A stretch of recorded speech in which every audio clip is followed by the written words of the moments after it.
జోహార్లు అర్పిస్తున్నాం, చాలా గర్వకారణం. అయితే ఆదివాసీ ప్రాంతానికి ఇద్దరు వెలువేల్పులుగా ఉన్నటువంటి అమ్మవారు ఉన్నారు. ఒకటి తెలంగాణ ప్రాంతంలో సమ్మక్క సారక్క మన ప్రాంతానికి వచ్చినప్పుడు మోదకొండమ్మ అమ్మవారు ఆదివాసీ జాతి మొత్తానికి కూడా ఈరోజు అండగా ఉన్నటువంటి అమ్మవార్లు ఈ ఇద్దరు. అటు తెలంగాణకి ఆగా ఇద్దరు ఈ ప్రాంతానికి ఆంధ్ర రాష్ట్రానికి వచ్చినప్పుడు శ్రీ మోదకొండమ్మ అమ్మవారు.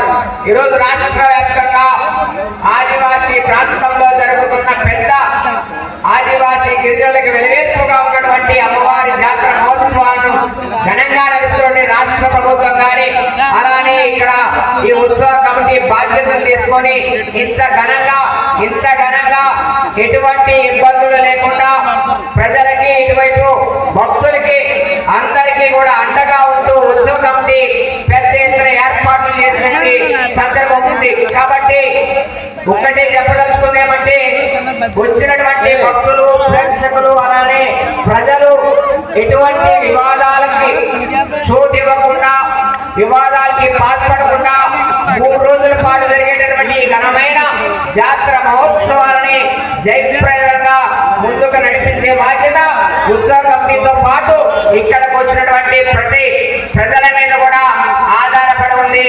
ఏ ఒక్క వివాదం చోటు చేసుకున్నా అటు ఉత్సవ కమిటీకి ఈ ప్రాంతానికి చెడ్డ పేరు తలెత్తుతుంది.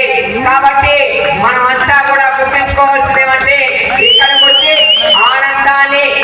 ఆనందాన్ని వినోదాన్ని ఆహ్లాదకరాన్ని అనుభవించి ఈ 3 రోజులు జరిగేటటువంటి ఉత్సవ ఆనందాల్లో భాగస్వాములై సరే క్షేమంగా తమ ఇళ్ళకి వెళ్ళే పద్ధతిలోనే ఆలోచన చేయాలని చెప్పి ప్రతి ఒక్క భక్తుడికి అలానే ఈ ప్రాంతానికి చేరుకున్న ప్రతి ప్రజలకి యువకులకి ప్రధానంగా యువకులకి తెలియజేస్తూ నాకు అవకాశం ఇచ్చినటువంటి ఉత్సవ కమిటీకి ప్రత్యేకంగా ధన్యవాదాలు.